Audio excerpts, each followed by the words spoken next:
Kokrajhar Lok Sabha बियाबाव BPF दोलोनिफ्राय खाम्फा बरगयारीखौ बिजाथि फोसावबाय।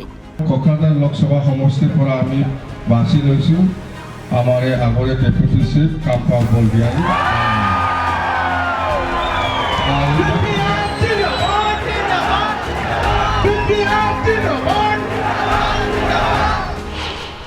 दिनै चिरांनि बाथौ खेराइ फेमिलि रिजर्टआव दोलोनि 85थि CWC मेलाव बिजाथिनि मुंखौ फोसावो। क'क्राझार लकसभा समष्टिफोरा আমি বাছি লৈছো আমাৰে আগৰে ডেপুটি খাম্ফা বৰগয়াৰী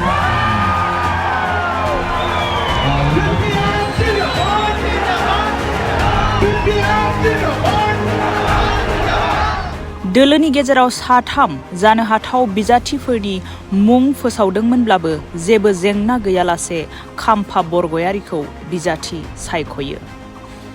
क'क्राझार लकसभा बियाबनि थाखाय गोबाव सम बर' माहारि आरो BTC ओनसोलनि गासैबो हारि माहारिफोरनि मोजां जौगाथायनि खामानि मावबोनाय BTCनि बारग' लेङाइ गाहाय खुंगिरि खाम्फा बरगयारीखौ दिनै क'क्राझार लकसभा बियाबाव बिसायख'थि गेलेनो थाखाय बिजाथिनि मुंखौ फोसावो। क'क्राझार लकसभा समष्टिफोरा আমি বাছি লৈছো আমাৰে আগৰে ডেপুটি খাম্ফা বৰগয়াৰী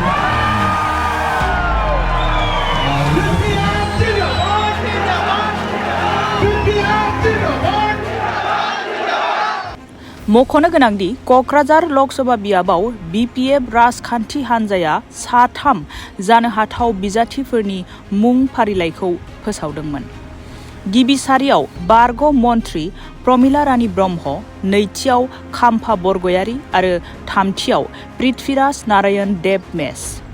दिनै दोलोनि गोजौ थाखोनि दैदेनगिरि आरो साफ्रोमबो रायजो राजाफोरनि हेफाजाब मावथि आरो फोसावजानाय जानो हाथाव बिजाथि फारिलाइनि बिथांमोनजों मोजां गोरोबलायनानै दोलोनि गेजेराव जेबो जेंना गैयालासे चिरांनि बाथौ खेराइ फेमिलि रिजर्टआव दोलोनि 85थि जथुमायाव खाम्फा बरगयारीखौ क'क्राझार लकसभा बियाबनि थाखाय बिजाथि सायख'यो।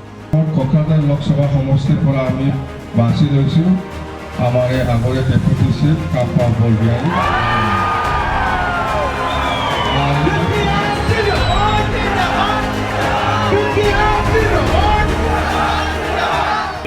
MP इलेक्शननि केन्डिडेट बासिबाय आरो बिनि थाखाय आङो जोंनि BPFनि आफादगिरि मानगेन्द्र हाग्रामा महिलारि आरो BPFनि साफ्रोमबो सेनियर लिडारफोर जेनेबा आब' प्रमिला रानी ब्रह्म, रिबन दैमारि, जोंहा MLA सरन बर', रबिराम नार्जारि आरो जोंनि MCLA EM गासिबखौबो बिथांमोनखौ आङो धन्यबाद होयो आरो जोंनि देरहानायनिसिम बयबो रायजो राजाफ्रा दा माब्ला इलेक्शन जायो बेखौ नेगासिनो दं आरो बेखायनो जोंनि देरहानाया रायजो राजाफोरनि आखायाव रायजो राजाफ्रा दा बिनि थाखाय बयबो रेडि जानानै दं। सार बेसेबांसो भट लानानै देरहागोन होननानै आसा खालामो? बेसेबां भट लानानै देरहागोन बेखौ बुंनाया दा सम्भब नङा, खिन्थु बुरजा भटआव जों देरहागोन।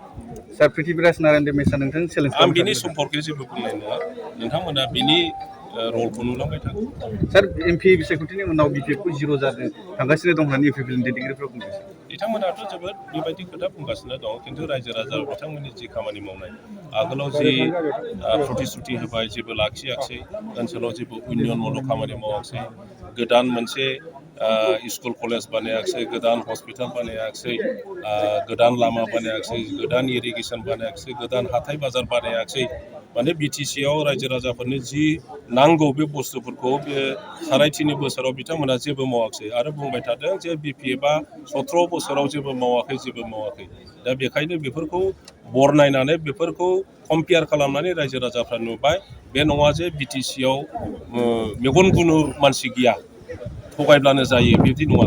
UPPआ बेखौनो सानदोंमोन जे थगायजागोन, आगोलाव थगायबोनो हानायखाय दाबो थगायबाय थानो हागोन बेखौ सानदोंमोन, खिन्थु रायजो राजाफ्रा दा थगायजाया, बेखायनो बिथांमोना दा बे थगायनायखौ बुजिजोबनानै UPPनो भट होआ।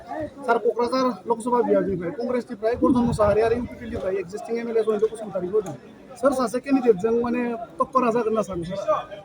टक्कराथ' नोंथांमोनहा नाय UPPL, BJP आरो GSP मोनथाम दलोआ ज' नङा होमबा?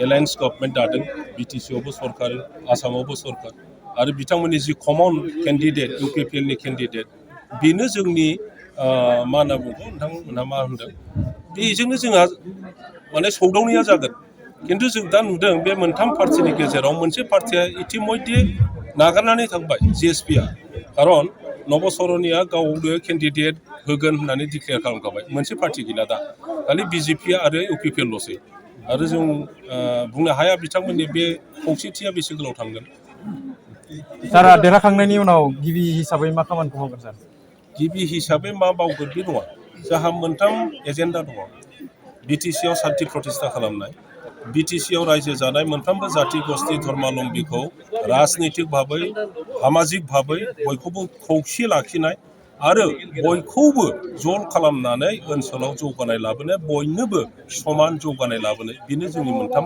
उद्देश्य बेखौनो मावगोन सार UPPLआ अन्थाइ खाम्फा गायसनगासिनो दं बेथ' नोंथांमोन बुंनाय बायदि खोथायाथ' नंगौ अन्थाइ खाम्फा गायगासिनो दङ हयथ' दिनैनिफ्राय गायनो हानाय नंला खोमा जिहेतु डिक्लेयार खालामसिगोन नटिफिकेसन होसिगोन खौरां 2024-25 सोलोंथाइ बोसोरनि थाखाय क'क्राझार जेडी र'ड सामगावनि भारत पेट्रलियामनि उल्था फारसे थानाय साबसिन रोंमोन्दांथि गोनां बड'लेण्ड पाय'नार पाब्लिक स्कुलाव फरायसाफोरनि मुं थिसननाया सोलिगासिनो दं। इंराजि बिजोंजों साबसिन सोलोंथाइ होनाय आरो सोलोंथायारि साबसिननि दावबायनायखौ जागायहोनो सिगां फारसे दं बड'लेण्ड पाय'नार पाब्लिक स्कुल। बे फरायसालिनि खाबुफोरा जादों साबसिन फरायसालि, साबसिन फेकाल्टिफोर, साबसिन इनफ्रास्ट्राक्चार, एयार कन्डिशनेड क्लास, स्मार्ट क्लासफोर, गेलेग्रा फोथार, सुइमिं पुल, सोलोंथाइ। गुवार गेलेग्रा फोथार गोनां फरायसालियाव गावनि रोंगौथिखौ दिन्थिफुंनाय आरो नोंथांनि गोहोखौ सुइमिं पुल सुबिदाजों जाफुंसारनायाव गोजावहो। अब्ला मानोथो गोनो गोथो जाबावनो?